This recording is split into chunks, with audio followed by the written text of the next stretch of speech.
সম্মানিত সুধীমণ্ডলী, পবিত্র মাহে রমজান আমাদের মধ্যে থেকে অতিবাহিত হচ্ছে। তো এই রমজান সম্পর্কে আমাদের বিভিন্ন ভিডিও আছে,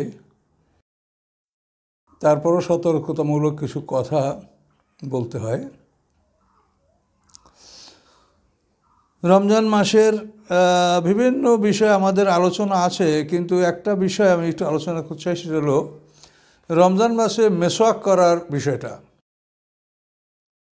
রমজান মাসে মেসওয়াক করার নিষেধ এমন কোনো আদেশ আল্লাহ রসুলের হাদিসে অন্তত আমি যতগুলো দেখেছি আমি পাইনি, বা ফিকহ গ্রন্থ আমি অনুসন্ধান করেছি যে রমজান মাসে মেসওয়াক করাটা কোনো অপরাধ না।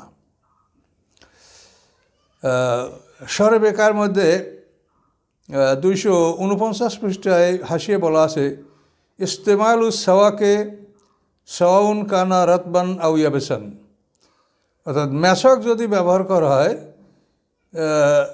সেটা ভিজা হোক, ভিজা কাঠ অথবা শুকনো কাঠ, অসাওয়াকও আলাও আসিয়ান, এবং মেসওয়াক যদি দ্বিপ্রহরের পরেও করা হয় এ কোনো অবস্থায় রোজার কোনো ক্ষতি হবে না।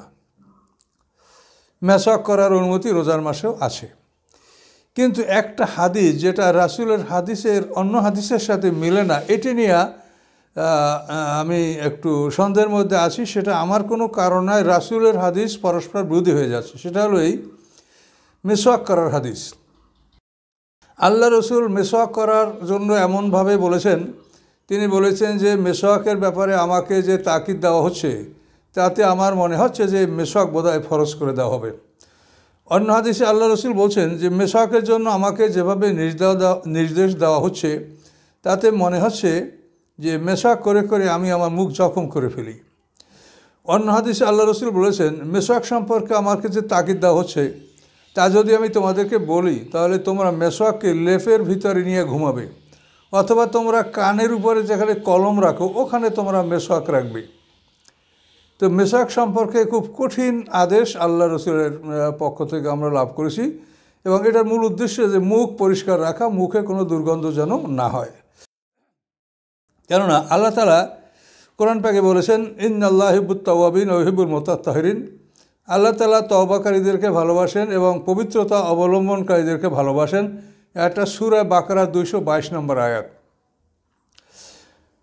আচ্ছা, আবার সূরা তওবার 108 নম্বর আয়াতে আছে, ফিহি রিজালুন ইউহিব্বুনা আইয়াতাতাহারু আল্লাহু ইউহিব্বুল মুত্তাহিরিন, যে ওই মসজিদে এমন কতগুলি লোক আছে যারা পবিত্রতা ভালোবাসে, আর আল্লাহ তাআলাও পবিত্রতা অবলম্বনকারীদেরকে ভালোবাসেন। এই পবিত্রতা অবলম্বন করার জন্য আমরা যে বিষয়টা লক্ষ্য করছি সেটা হলো নিম্নাঙ্গ পরিষ্কার করার জন্য ইস্তেঞ্জা করা, কুলুক ব্যবহার করা বা তার বিকল্প কিছু ব্যবহার করে পানি ব্যবহার করা, এভাবে যারা পবিত্রতা অবলম্বন করে তাদেরকে আল্লাহ তাআলা ভালোবাসেন। তো নিম্নাঙ্গ পবিত্র হওয়ার জন্য, নিম্নাঙ্গকে পবিত্র করার জন্য যেমন ইস্তেঞ্জা, তারপরে পানি ব্যবহার করা, পানি ব্যবহার করার আগে ঢিলা কুলুক বা তার বিকল্প টিস্যু পেপার ব্যবহার করা, এগুলি যারা করে তাদের পবিত্রতা আল্লাহর কাছে পছন্দনীয়, এটা আল্লাহ বলছেন এখানে।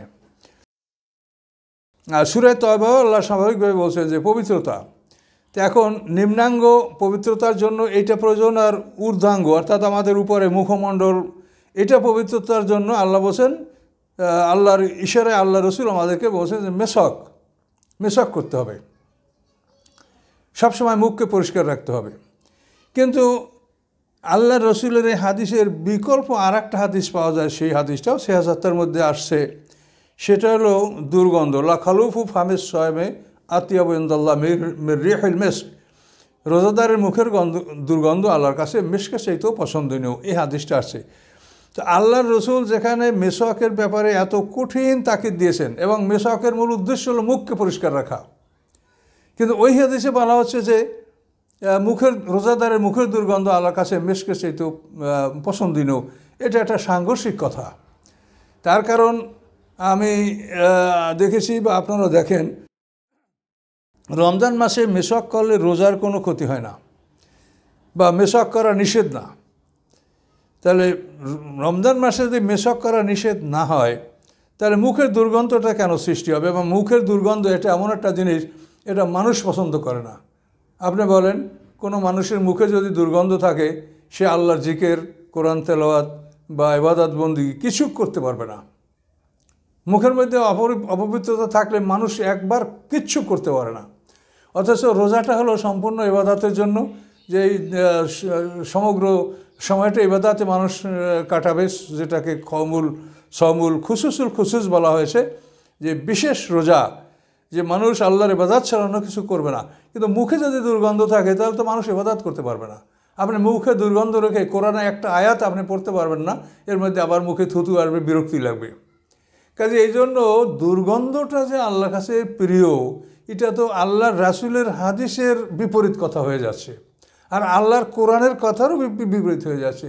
কোরআনে আল্লাহ বলছেন যে এই পবিত্রতা অর্জনকারীদেরকে ভালোবাসেন। এখন মুখে দুর্গন্ধ থাকলে সে পবিত্র তো হচ্ছে না।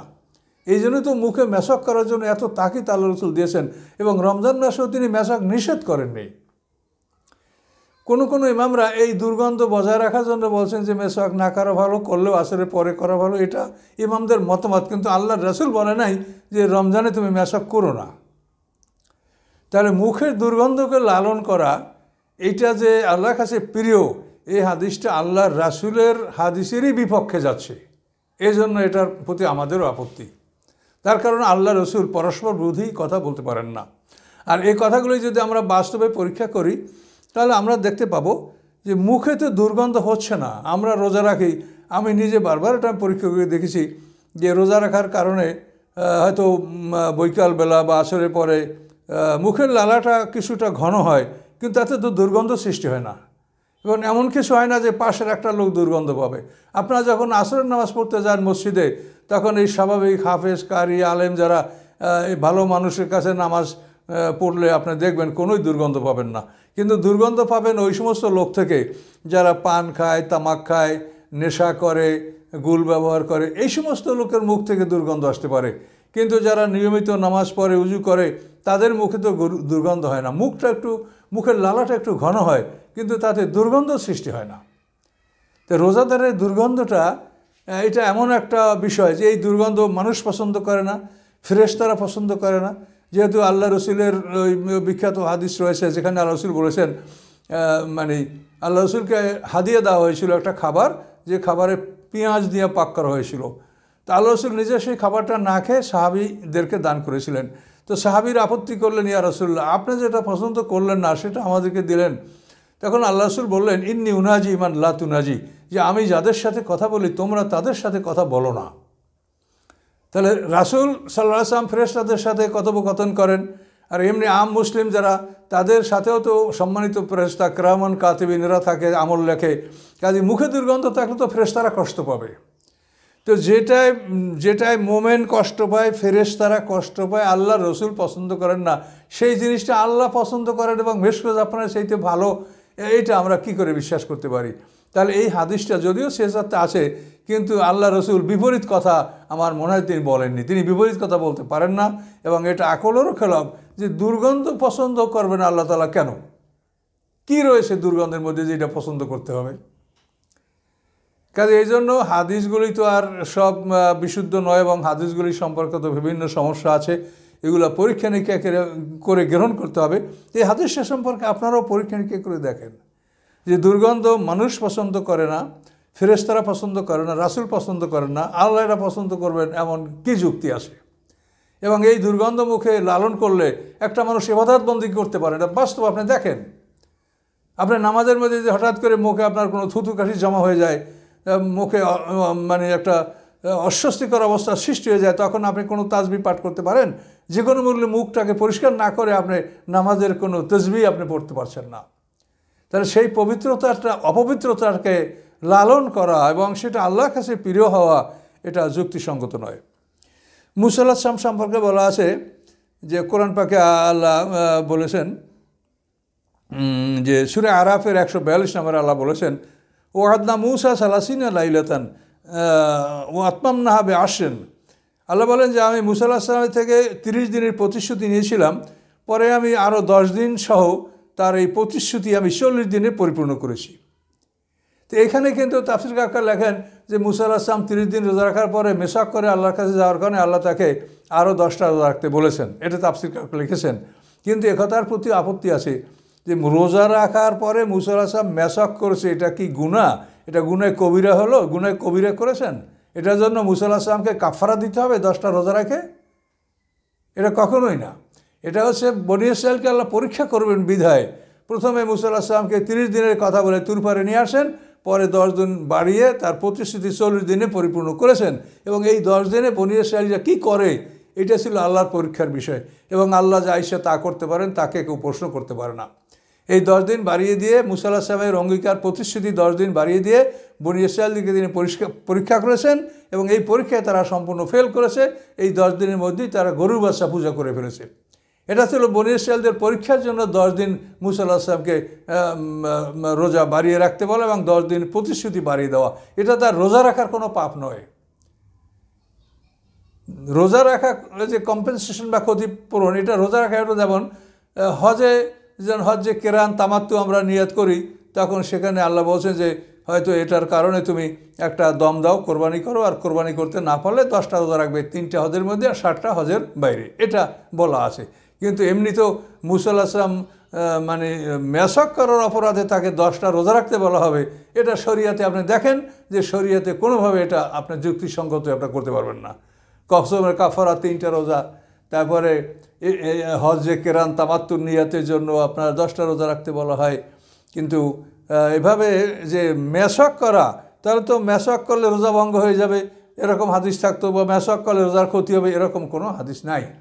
কাজে এই জন্য রোজার মাসে দুর্গন্ধ লালন করা, এটাকে আমরা যেহেতু আল্লাহর রসুল এটাকে প্রত্যাখ্যান করেছেন, যেহেতু আল্লাহর রসুল এই কথার বিপক্ষে কথা বলেছেন, কাজে আমাদের মনে হয় যে ওই কথাটা সম্ভবত রাসুলের নয়। এই মেসাক সম্বলিত যতগুলো কথা এগুলো আল্লাহ রসুলের। যুক্তিসঙ্গত হাদিস এবং যুক্তিসঙ্গত কথা এগুলি অবশ্যই আমরা মানব। রোজা সম্পর্কে বলা আছে যেমন হাদিসে কুদসি আস-সাওমুলি ওয়া আনা আজীবি, আল্লাহ বলেছেন রোজা আমার, আমি রোজার পুরস্কার আমি দেব। এ কথাও যুক্তিসঙ্গত। রোজা আল্লাহর, তার কারণ হলো রোজা এমন একটা ইবাদত যে আল্লাহ এবং বান্দা ছাড়া এটা কেউ জানতে পারে না। একটা মানুষ রোজা রাখলো কি না তা এটা বাইরে থেকে কিছুই বোঝার ক্ষমতা নাই, একমাত্র আল্লাহ এবং বান্দা জানেন।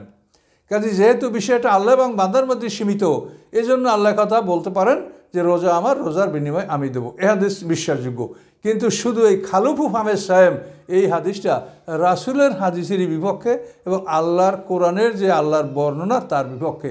যেহেতু আল্লাহ বলেছেন তিনি পবিত্রতা অবলম্বনকারীদেরকে ভালোবাসেন, কাজে মুখ অপরিষ্কার রেখে কোনো মানুষ পবিত্রতা অর্জন করতে পারে না। আমিন, আমানতু বিল্লাহ।